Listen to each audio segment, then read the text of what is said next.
Chris back on K97.5, and we're back with Bastard Bowl this week. And in honor of Bastard Bowl, we have a little drowning pool bodies. Let the bodies hit the floor.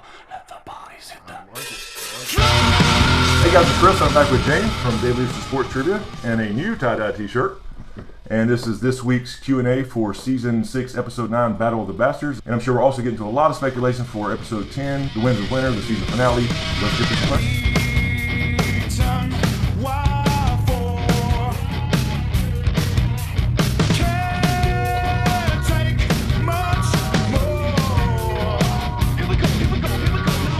First off, what do you think? Epic. Yeah, I mean, there's a lot of little things that I could nitpick about it. I mean, you know, little things that bug me, a couple inconsistent things, but right. I mean, it wasn't all about the action. It actually had dialogue that moved the story forward and that mattered. It wasn't just comic relief for Tyrion this time, things like that. A few nitpicky things, you know, like Sansa rode off after she said, you know, Lord Bolton, you're going to die tomorrow, sleep well. And then he said later, I haven't fed my hounds in 6 or 7 days, whatever, and she shouldn't have known that. So little things like that. The whole Sansa, you know, a lot of arguments this week, or not arguments, but discussions about her holding the information about the veil.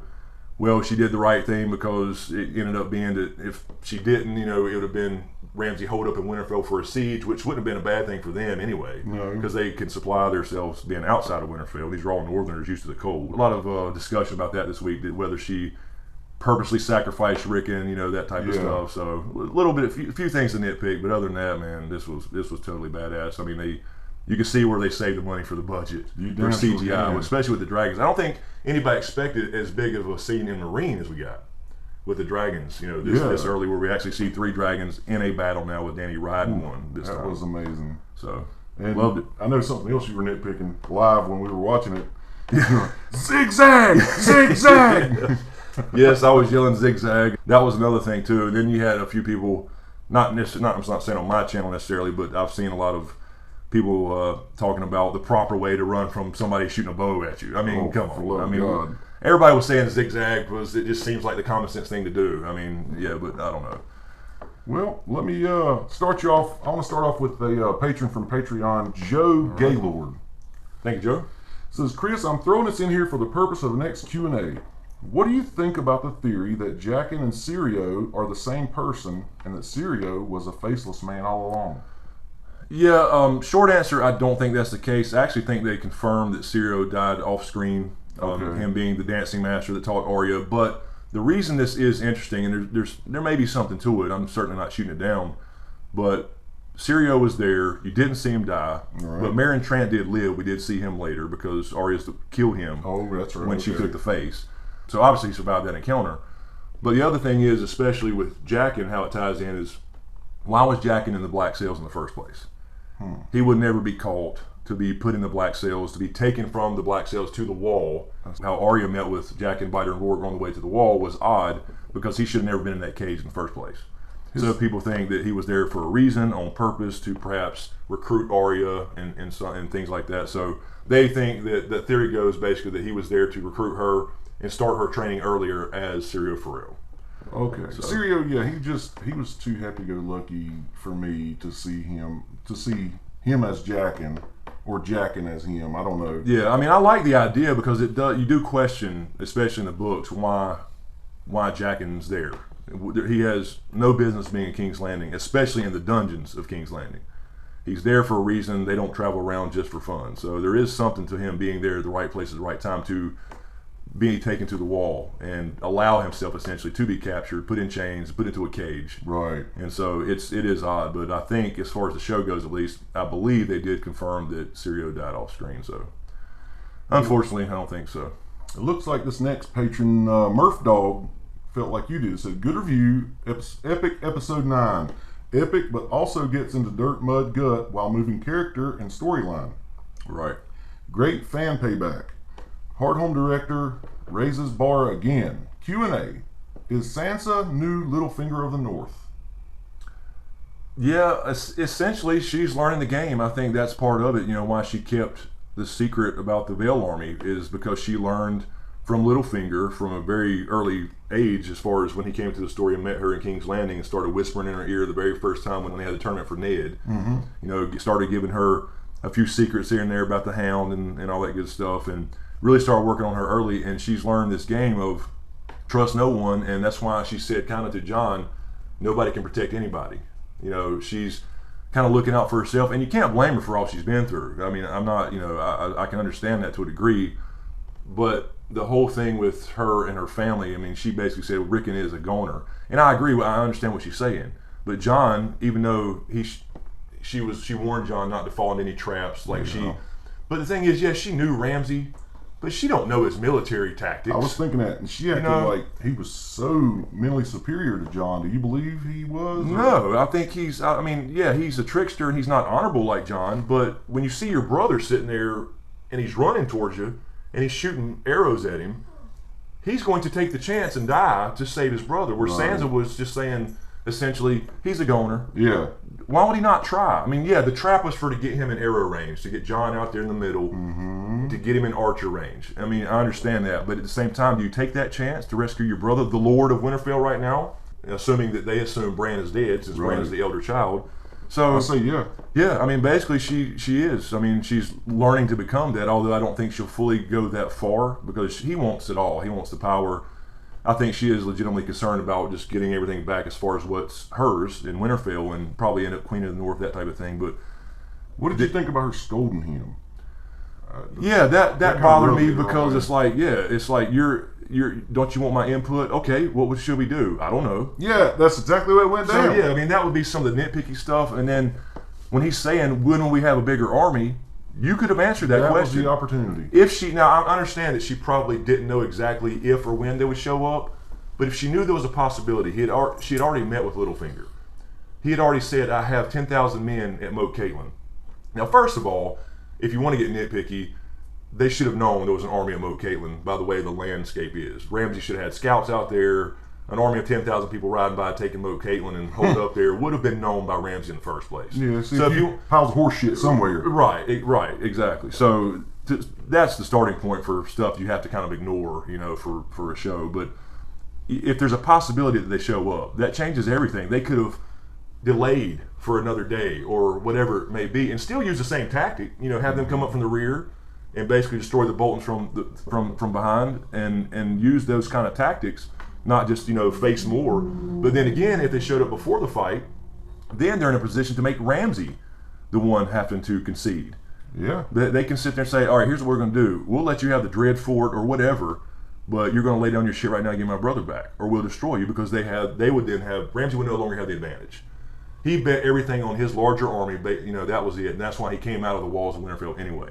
Because a normal, regular military commander would have never left Winterfell. They'd have stayed right there and let them attack Winterfell, and they'd have been slaughtered. But he wants to do things his way.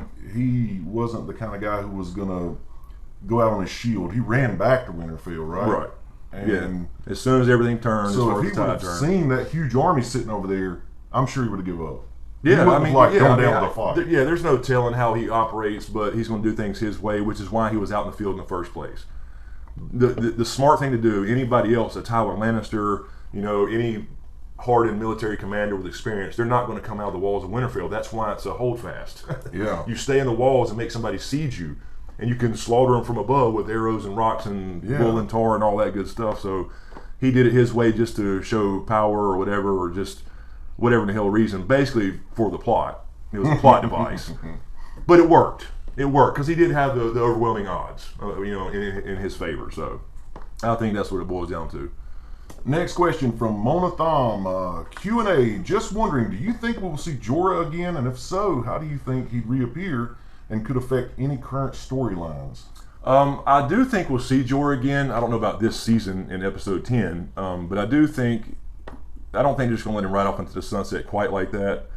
I mean, they could, because you could just assume him dead or whatever, but I think that he'll probably go. I mean, she ordered him to get a cure, so I'm thinking that he goes to Quaithe, and, you know, she's a Shadowbinder, you know, so she possibly could heal him. If there's anybody who would know how, it would be her, or possibly a red priest or priestess. And I kind of mentioned this before in a similar question a couple weeks back. In the books, a character called Makoro heals Victarion's hand, and it looks all burned and stuff, but it saves his life because an infection would have happened and all this kind of stuff. So a red priestess or priest could potentially heal Jorah of his grayscale, and just on his arm so far. So I think he may get healed. We do know that it can be healed, but it's usually only in children through Shireen, but we don't know how exactly that happened, because Stannis just said that he had every healer and maester come in from all over the world, so nobody knows exactly what did it, and whether it was a combination of things with one person. So nobody knows the secret. Yeah, right? Nobody knows the recipe. So I think he will show back up, and I don't know if he gets healed or not. If he does, that would be my guess on how he would get healed.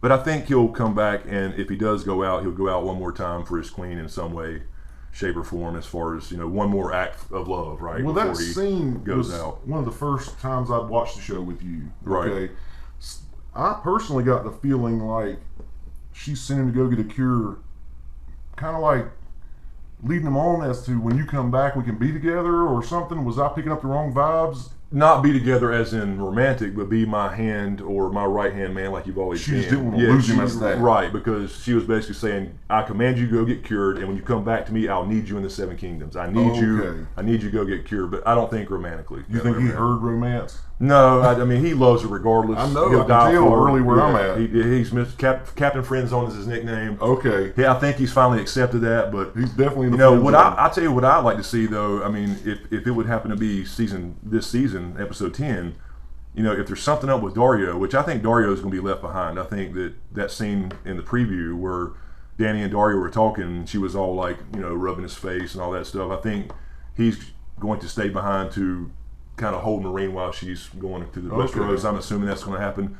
Or there's some reveal that he is the Harpy, and maybe Jorah takes care of him, because there was could have been foreshadowing for that when Jorah and Dario were riding along looking for Dany, and they find her ring, and then he says, when I'm an old man, and Jorah says, if you live to be an old man.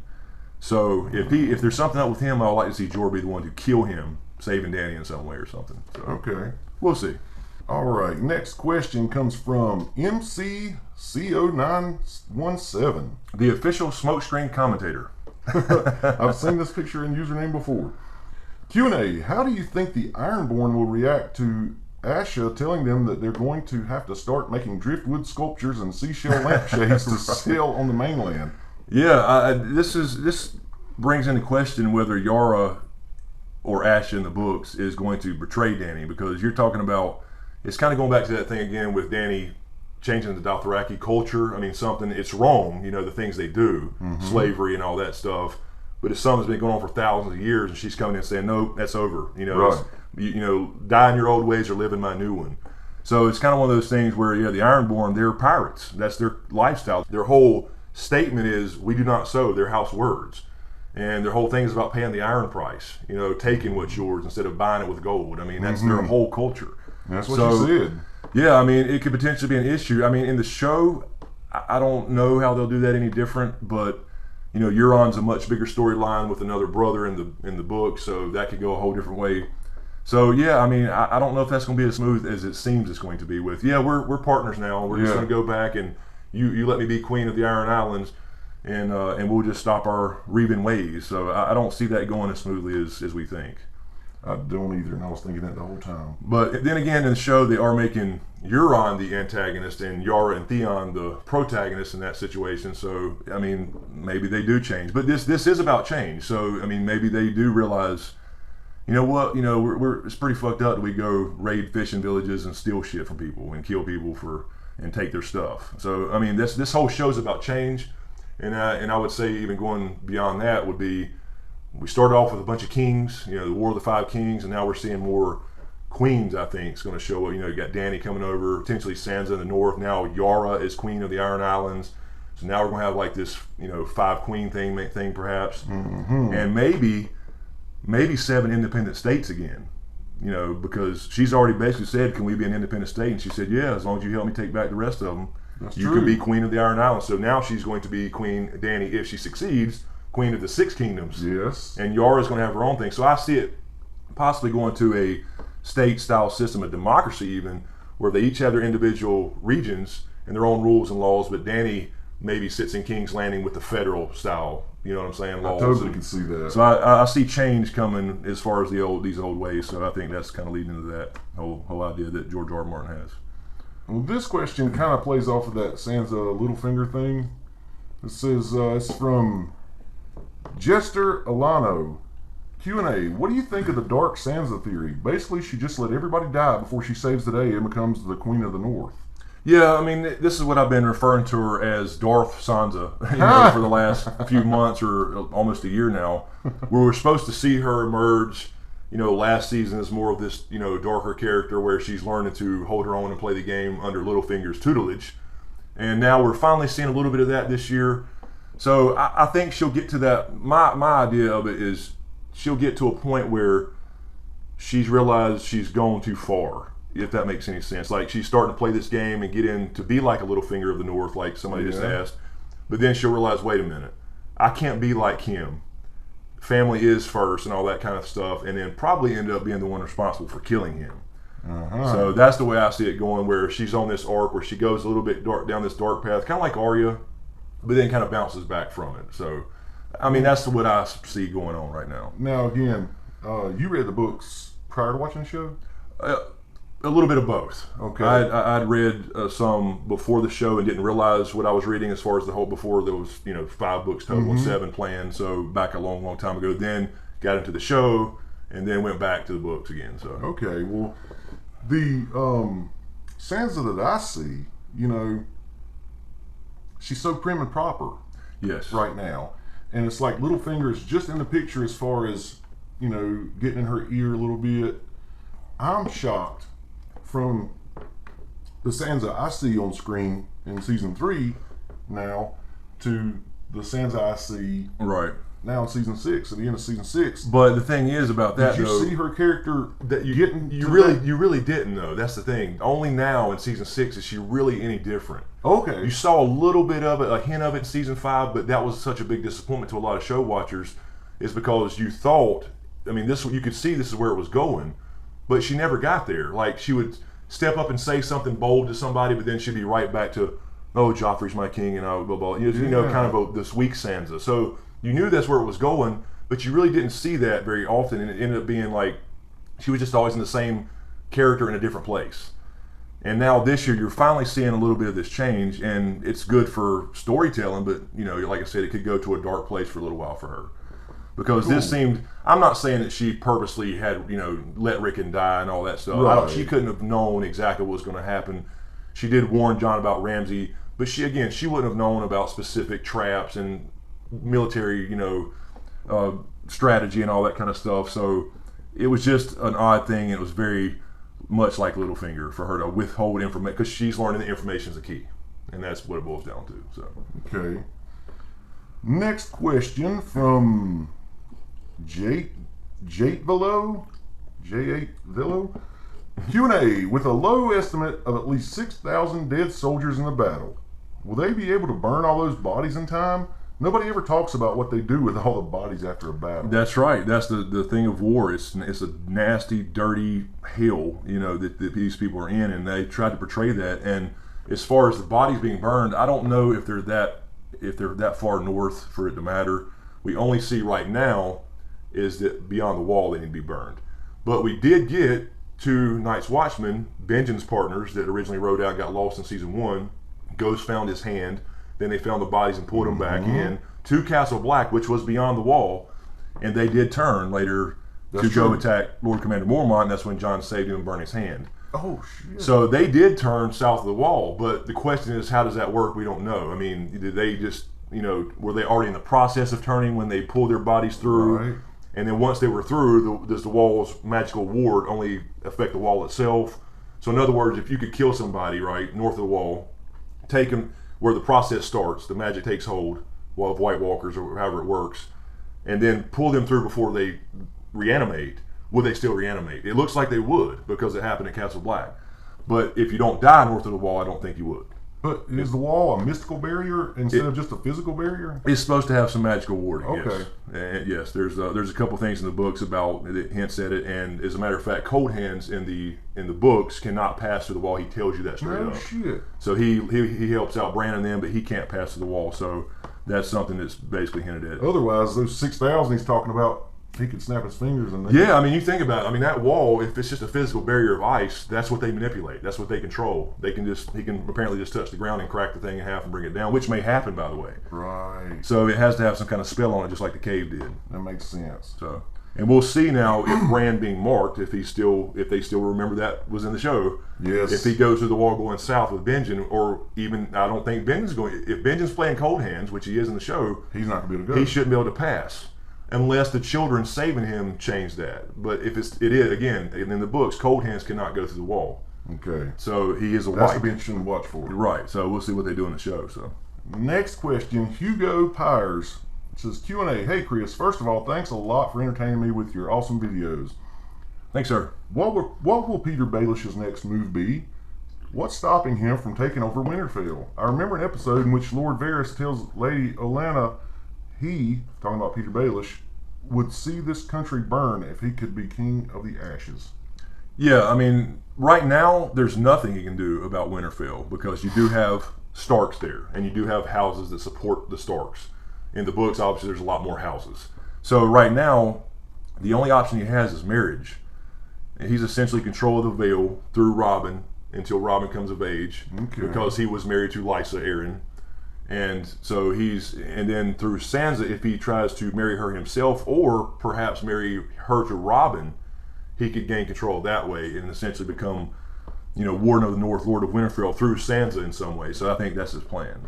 That's the only thing he can do. Okay, so that's your answer to his question. Yeah. You think his plan is to try to marry her? Yeah, I think it's a marriage. And I said in that little preview video I threw up at the last minute, it's a marriage proposal, and that's either him and Sansa directly, or possibly Sansa and Sweet Robin, or Little Shit Robin, as I call him. That little bastard that was breastfeeding the one I saw?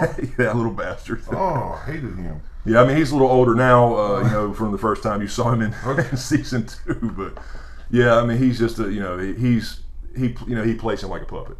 That's a hell of a thing to say. He would see this country burn if he could be the king of the ashes. That's awesome. Yeah, it's true. And remember, Littlefinger's game, as he said before, I'm not going to fight them. I'm going to fuck them.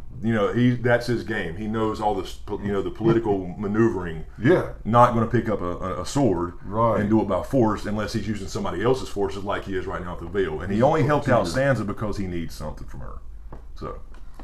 All right, Davos Seaworth says, Q&A, do you think we'll see Sam and Old Town in episode 10?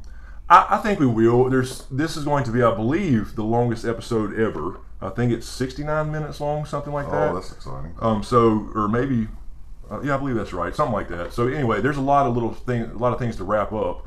And I'm assuming, since we saw Sam take Heartsbane, obviously his father's going to be pissed off about it. Randall Tarley's not a guy that's going to take that lightly. Right. So does he go to the Citadel now and find some protection there and somehow find Gilly a way in? I would say he's still got his eyes on the bigger picture because he is going to help Jon, learn more information about the White Walkers. That's when he went in the first place, to become a maester, to learn more about the White Walkers because they know what's coming. So he's one of the few characters down now in the mainland that knows the true threat. Yeah. So I think he does still go to the Citadel at least and get established there. I think we'll see something regarding Sam's storyline because they're not just going to leave that hanging. Well, they could, but I don't think they'll leave that hanging with this much time in this show. At least show us a scene of him getting there and establishing what his plan is going to be. Is he going to stay there, become a maester with his dad on his tail, or does he now not even go to the Citadel? Right. So I think he still goes to the Citadel. They have to bring that in a little bit because he's going to learn something that's going to be a key for everybody to survive this, I think. Remember when you were telling me about the maesters with the rings of chain? Yeah, the different around? links of chain. And it was like different experiences they had and things they learned and knew. Each chain represents an area of study. So, for example, Valyrian steel is the link of the higher arts or magic, and you learn, whatever you learn there. Although they in the books and even the show, Maester Luwin says that that shit doesn't work anymore. But you still study it, and I get this Valyrian link for it, and not very many, maesters get this link. Then you have a link for Ravenry and a link for healing and all that stuff. So because Sam's got some serious on-the-job training. That's right. He's been north of the wall and seen all this. Killed a White Walker with Dragonglass. Not many people can say that. I think he'd be a great maester. We've only seen 3 White Walkers die, and that was Sam, Jon, and now Mira with the Dragonglass spear. Man. And Jon used Valyrian steel. So yeah, and that's another debatable thing. Like, is he going to become a maester, or is he just going to study areas he needs for the War for the Dawn? How much time does he have to earn these links? in order to go be the Night's Watch Maester, although I don't think he'll end up there now. Since John's gone and the Night's Watch is basically, 20 people left? I mean, it looks the way it looks in the show. So, yeah, it's hard to say, but I think they'll establish that a little bit, because in the books, there's a lot more going on at the Citadel. There's a few characters I wish we would see in the show. One named Marwyn the Mage. He is a believer in magic, and he's going over to find Dany, another person going to find her. And he basically thinks that there's this big Maester conspiracy to rid the world of magic. I won't get into that too much here, but there's two sides of that. Yeah, he believes there's something going on with the other Maesters and Archmaesters trying to say they're trying to get rid of magic and they're anti-magic, anti-dragon, anything magical. But at the same time, they still study magic and give out Valyrian steel links. So. Jot that down and make a video after this season's over. I may do it. Cool. People have asked me about that before. There's several different conspiracy style videos that people have asked for. The Great Northern Conspiracy, the Maester Conspiracy, the Great Dornish Plan. Do that little series. So man. yeah, there's a lot of stuff, good stuff there. Lastly, I'll just say, you said he's going looking for Dany. She's not too hard to find anymore. No, she's. By God. Follow the burned things. Son of a bitch. Yeah, I mean, I think her story is now becoming known. So especially after this episode. Yeah, she's just not whispers about some little girl. Right, it's not a little girl with baby dragons anymore who they thought would die as soon as they got as big as cats. Yeah. Next question, Irina Stepien, Q&A. Where is the ghost?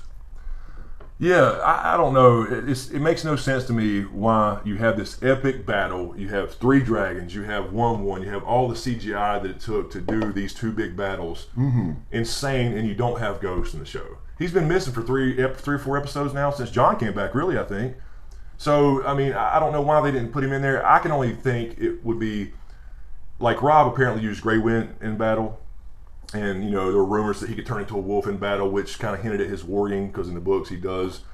We just never get to really see it like we do Jon and Bran. But I think they left Ghost out because, realistically, if you have a wolf in a battlefield situation, he's probably going to die. Exactly. So I think they probably just left him out just because, where do you fit a wolf in? What I'm saying? He runs in and takes out a few people. He saves somebody one time. Right, and he's probably done. Because, he can take out a small group of people for sure. I mean, that happens in the books, but not a battle like that. So hell no. I would actually I'd rather not see him and just assume he's off hunting somewhere, or he left him locked in a cage or whatever.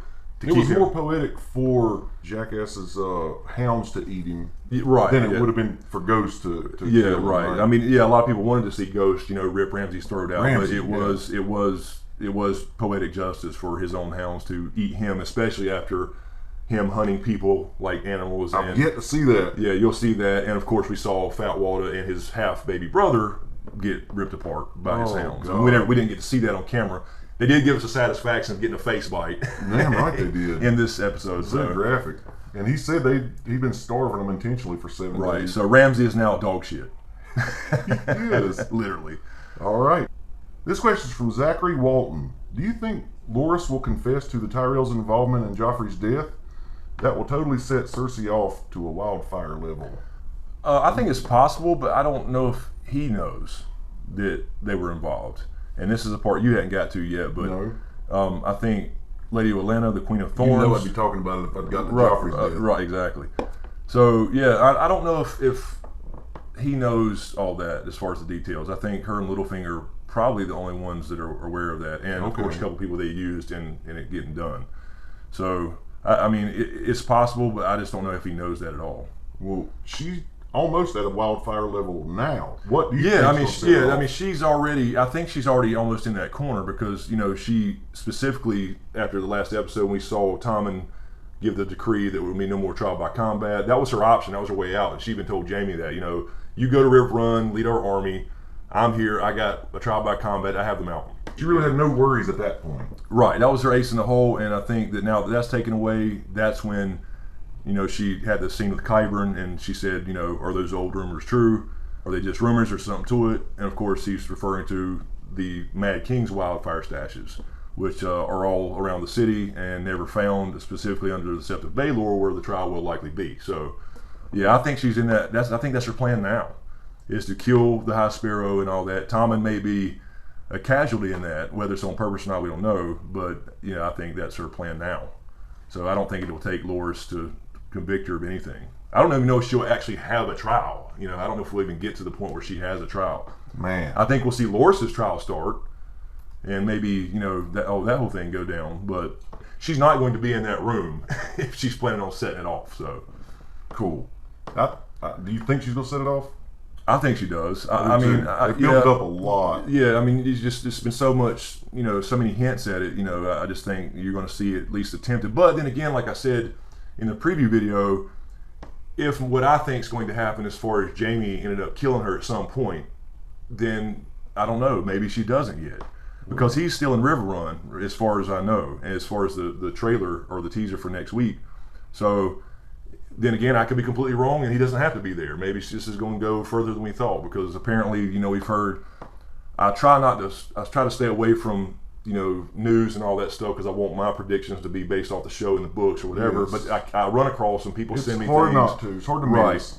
And I was just when I released that little preview video after doing it late night and just putting it out there, then I started to see the salary negotiations. Yeah. So a lot of people thought that Cersei may die in episode 10, and I didn't think she would die quite yet. I think she would go for the wildfire, and Jamie would be there, and we'd be left wondering, and maybe that would happen in season 7, as far as him stopping the Mad Queen theory that I've been talking about. But now, if he's still in River Run and she sets it off, well, then he's not there to stop it or whatever. So it's hard to say. It looks like she's going to be around maybe through season 8. So, well, based on what I saw at that Blackwater Bay, is that right? Yep. Okay. Right.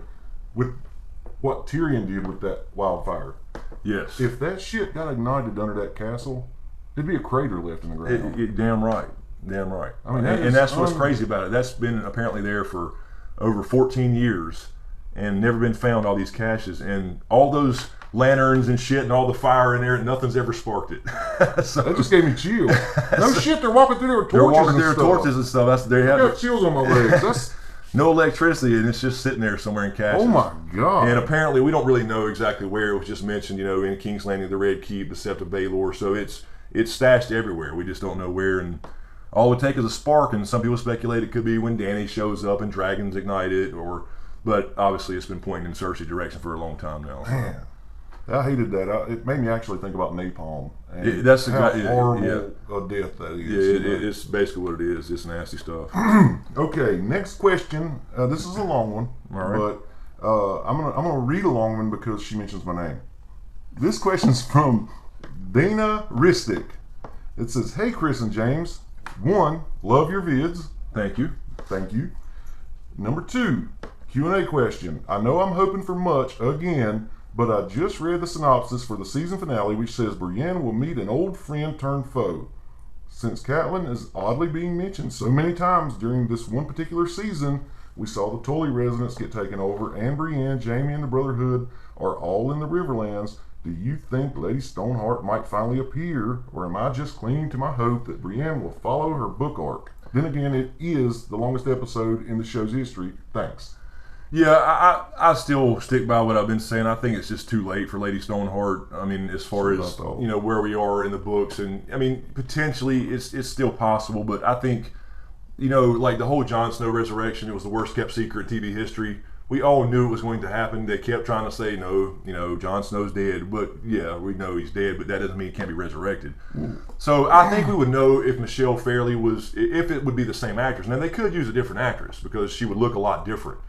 But can you give me a little rundown on Lady Stoneheart, please? Yeah, basically, evidently she's a popular character in the book. She is. She's because it was a stunner. It was one of those twists you didn't see coming. So Catelyn gets killed at the Red Wedding. Okay. They throw her body in a river, and 3 days later, the Brotherhood Without Banners, which is Beric and Thoros of Myr and those guys, find her, and Beric gives her the quote unquote kiss of life, which gives his life for hers. So he then dies. Okay. And she becomes the leader of the Brotherhood Without Banners. Now, of course, they're all about justice and all that stuff, kind of the Robin Hood style of justice. Yeah. But they're not evil people, which goes back to what we were talking about in the previous episode with the village slaughter. They become a different type of group under her leadership. She's all about revenge. It's just vengeance on the Freys. Anybody that's talked to the Freys, anybody related to the Red Wedding, she just hangs them. Damn. And they did kind of shout her out a little bit with the hangings in the show. Yeah. So I think that's all it was. And then we saw the hound literally piss in the river, and that's where they pulled her from. So I think that was them kind of saying it's not going to happen. I just think, we have to, that makes sense now. Right. We have to suspend disbelief a lot for these type of shows, or any show really, but it's been years now since she died. And we have no idea what happened to her body, and it would have to go back now and explain, okay, she was found a few days later, because otherwise she's just boned somewhere. Right. And we don't know what happened with that. So we did have to go back and explain, right after the Red Wedding, they threw her in the river or somewhere, and somebody came across her, and she's been doing this ever since. But Barrick's still alive. Obviously, we just saw him, and now they're headed up north with the hound, apparently, or wherever they end up, so I just don't see it happening. By them combining Benjamin and cold hands, right. Benjamin and cold hands, it makes people think outside the box a lot, don't it? And think characters can be combined. Yeah, and there's been some speculation that perhaps, that the Blackfish could be a Stoneheart character. We talked about that last week a little bit. That's right. Like he just got killed, and then somebody could find him and make him, and he would take that. Who's gonna give him a kiss? Right, but I don't think the Blackfish is that important to the story. They've cut a lot of stuff down, obviously, for the show again. So I think he's just gone. I don't think they would make a male character a female character in the books. Gotcha. So I think that's probably out of the question. I just think it's too late for a Stoneheart character. And honestly, for me, that wasn't my favorite character anyway. It was just a little twist there to get a little bit of vengeance for the Red Wedding on people that had wronged the Starks. My whole thing was with her is she wronged the Starks. Damn right. She started all this shit anyway. I told you before in the previous Q&A, I've never really liked Catelyn. I didn't hate her. Right. I never really liked Catelyn in the show or the books because she hated Jon. At least in the show, she did mention that she regretted not loving Jon and stuff like that coming up. She didn't give that shout out in the books that I remember. But I never really liked her, and then so I never really cared for the Stoneheart as much as other people did. I mean, it's a popular character, it's a big twist, but just because I personally didn't like that character when she was alive and normal.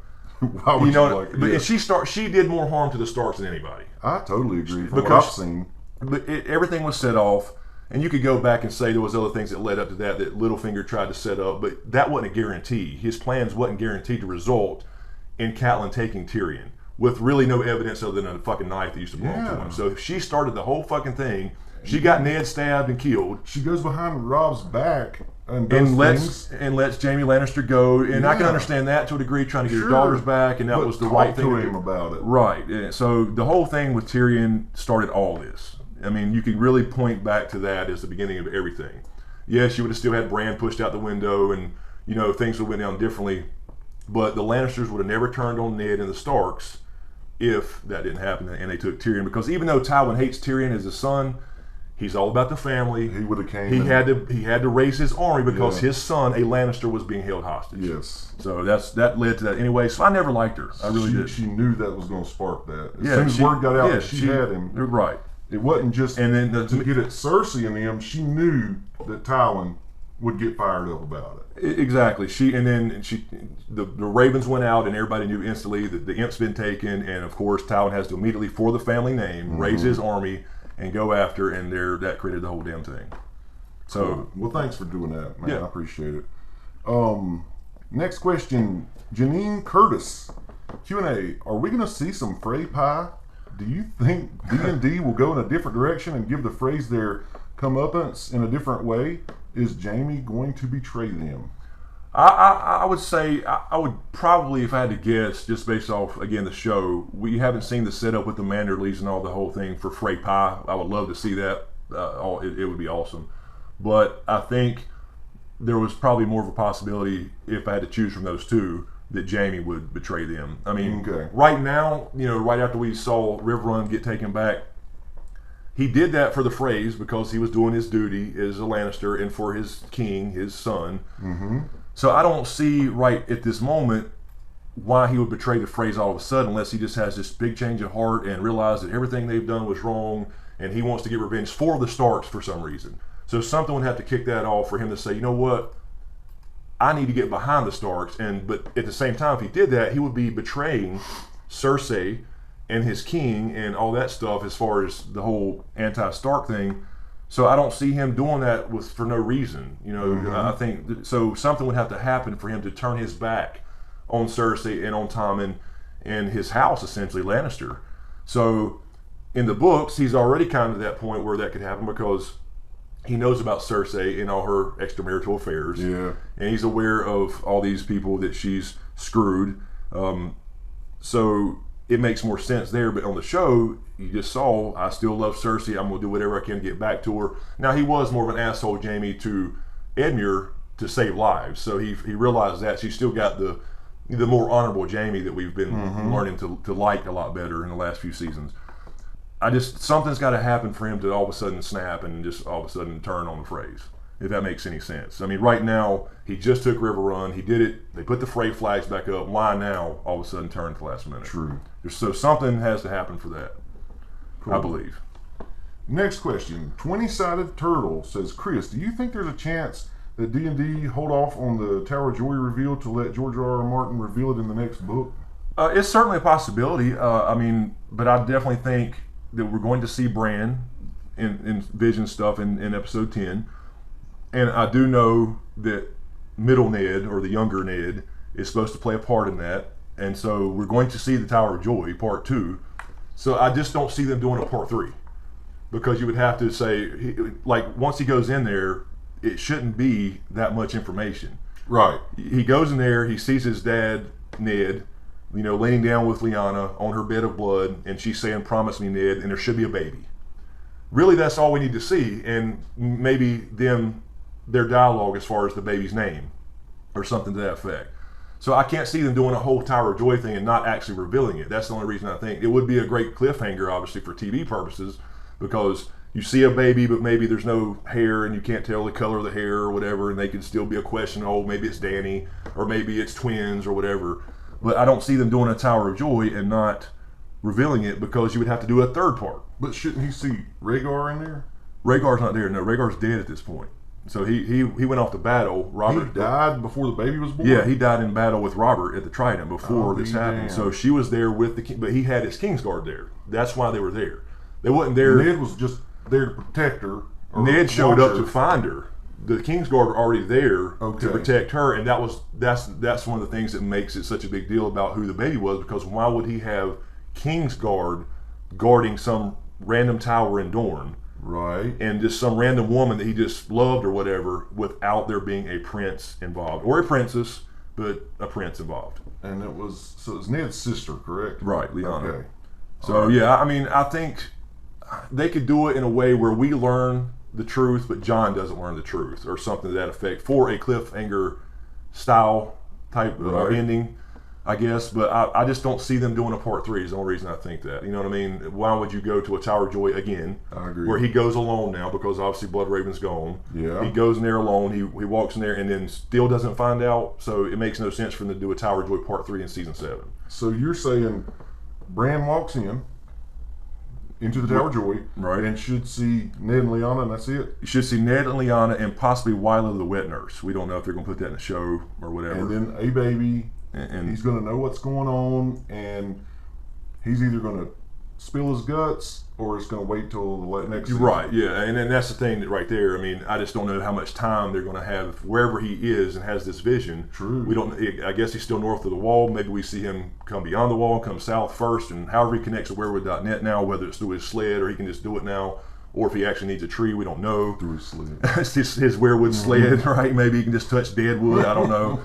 So yeah, I mean, depending on how much time in the order they do it in the show, perhaps they do it first, and then later on we see another piece of it in the same show where he goes to try to contact Jon for some reason. Maybe Hallen Reed shows up somewhere in real life, because we got to see him again to confirm that kind of stuff. So I think we'll see Hallen Reed, not necessarily this season, but we will see him, I think, in the show. We're definitely going to see him in the books.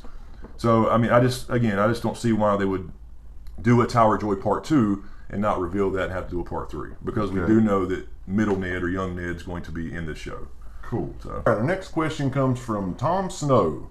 It says 1-1 was the last giant left in the world, right?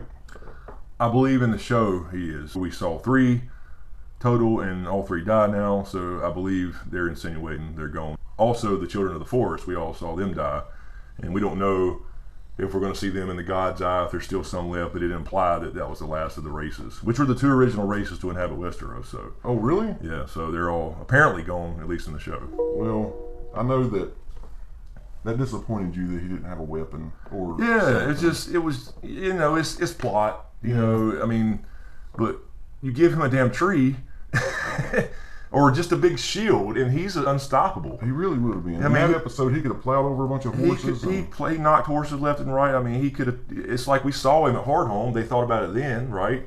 At Hardhome, he picks up a big post. It was part of the big hut they were in, and it's on fire on one end. And he's swinging it around, knocking whites around I like saw them. somebody comment that. Yeah, I mean, they did that before. So why would he just charge a bunch of? I mean, over time, enough arrows and stuff will kill him. Yeah. And in previous season, when their other giants died, they had weapons. They had huge bow and arrows, and they could reach the top of the wall where the men couldn't. Wow. Because the men were trying to, the wildlings were like, pew, and it was like just, wouldn't even come close to the guys on top of the wall. No but one of the giants killed somebody with their giant ass bow, and then went through him and shot him up and through the air like a damn slingshot. So, Damn it.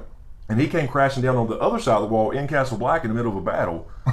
So yeah, I mean, give one a bow. I mean, let him make it a bow or fucking grab a tree or something.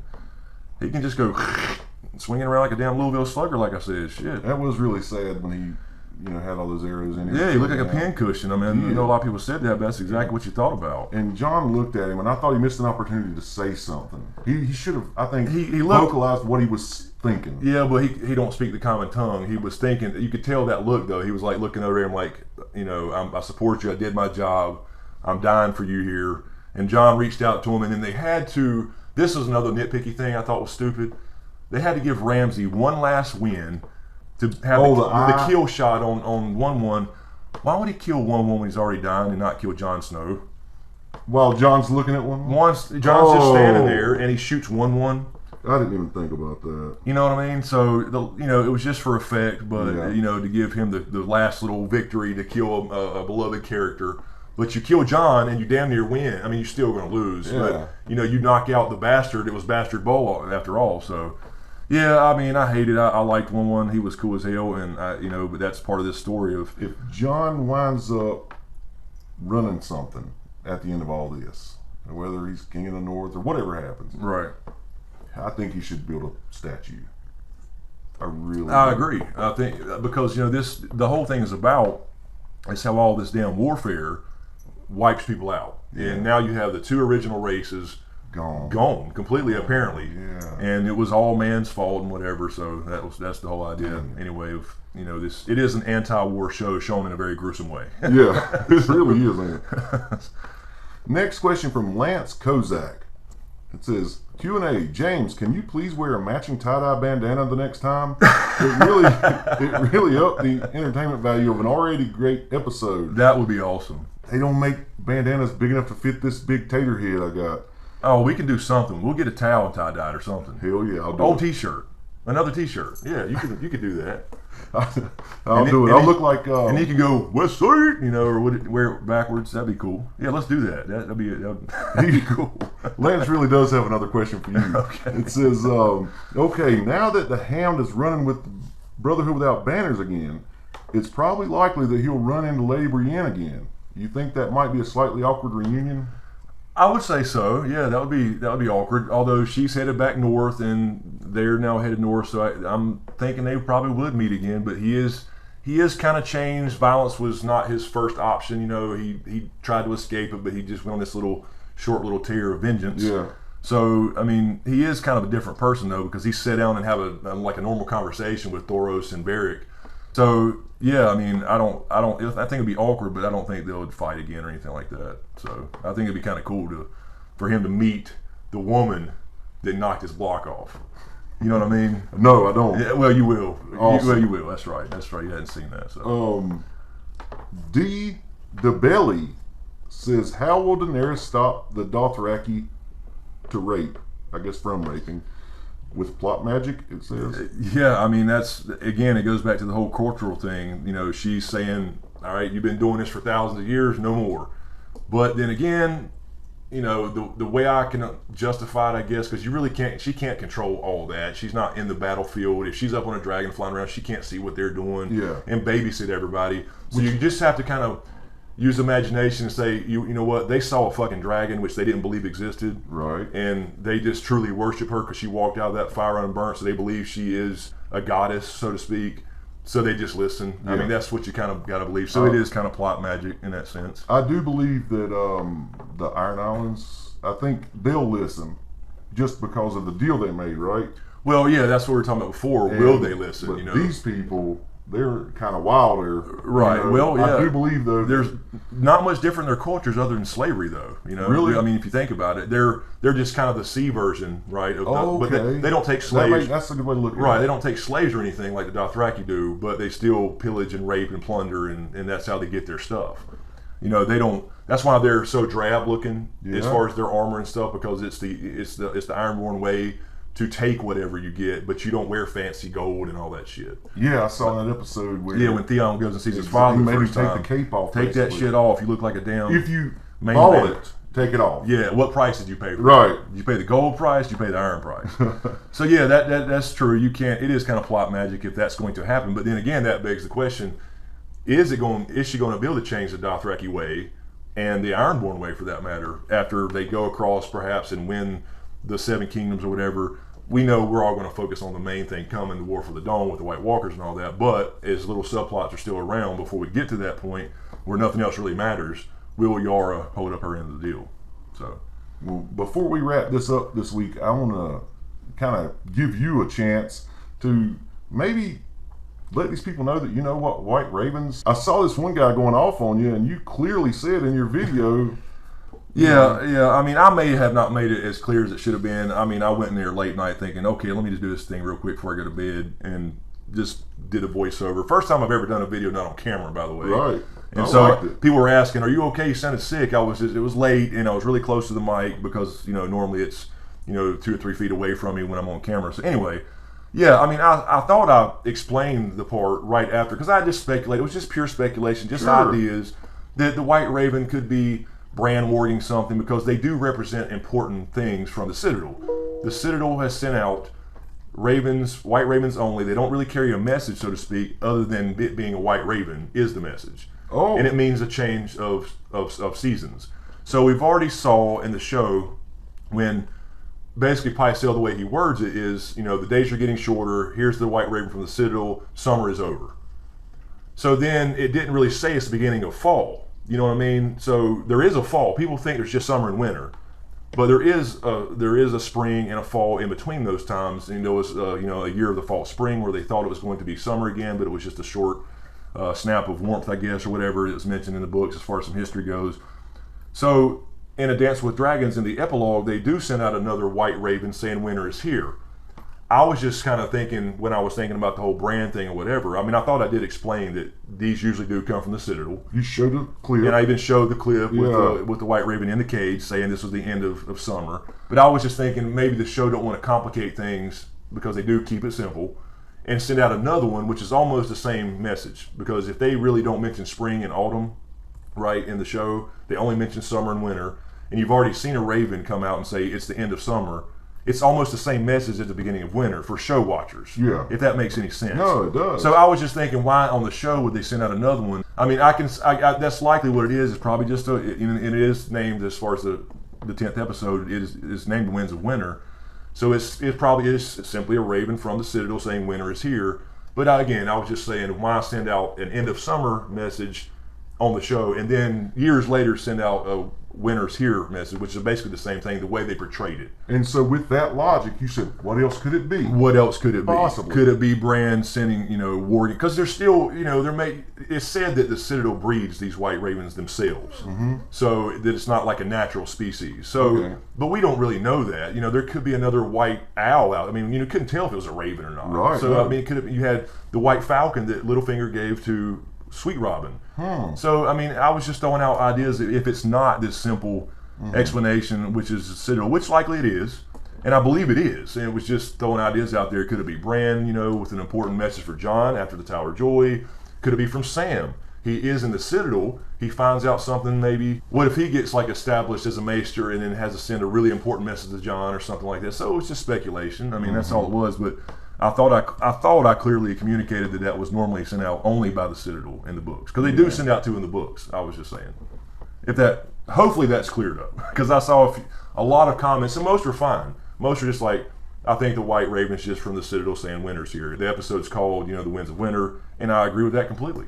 Most people just said that as a general reminder, I guess, if I wasn't clear enough. All right, well, most of these questions are pretty repetitive from here on out. Yeah, I mean, there wasn't a lot in this episode. You had 2 big battles. You had the Battle of Fire, had the Battle of Ice, simultaneous. They had the rebirth scenes, I think. I pointed that out in the review about Jon coming out of the pile. Something made him claw his way back up and try to live and take that breath, and then it goes back to the scene and Dany, frees the slaves and comes out of that crowd when they're calling her Misa. That was very similar shots. That was definitely a purposeful thing. So there's a lot of stuff to kind of wrap up for the season, but there's also potential cliffhangers too. So I think it's going to be great. I mean, I think they've had a few slow ones in a row, which that's fine. You have it's a roller coaster ride. So I think it's going to be a damn big episode. And the thing is Sunday ends and we're all waiting another year, because you wait that long and it's over like that, and then you're waiting again and speculating again. Well, do you care if I give a shameless plug? No, I'll go for it. I see a lot of you guys coming over to my channel, and I appreciate that. And I just want to let you know that with Chris's help, I've done a Facebook page too, where I actually do daily trivia. So if you like just a little shot of sports trivia each day, just check me out. I appreciate everything you guys do for me, and a lot of personal questions have been asked, and I appreciate that too. Take care, guys. And that will do it for us this week on this episode 9 Q&A and episode 10 speculation. So let us know what you think in the comments below. What are we going to see Sunday? Are we going to see Sam at the Citadel? Are we going to see the RLJ reveal? What kind of cliffhangers? Is King's Landing going to burn? Obviously, I think we know that Cersei's going to live, at least for another season or 2. So anyway, let us know what you think in the comments below. As always, thank you for all the support, especially you guys on Patreon. Really appreciate it. Thanks for watching, you guys, and we'll see you next time. Let the bodies hit the floor. Let the bodies hit the floor. Let the bodies hit the floor.